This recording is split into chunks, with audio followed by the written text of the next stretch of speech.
The agency said hundreds of tremors daily from the volcano indicate magma is moving toward the surface and an eruption is highly likely.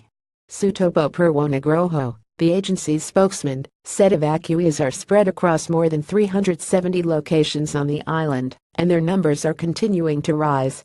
The volcano's alert status was raised to its highest level on Friday. Ogung last erupted in 1963, killing about 1,100 people. The 3,031-meter 9,944 feet mountain hurled ash as high as 20 kilometers 12 miles, according to volcanologists, and remained active for around a year.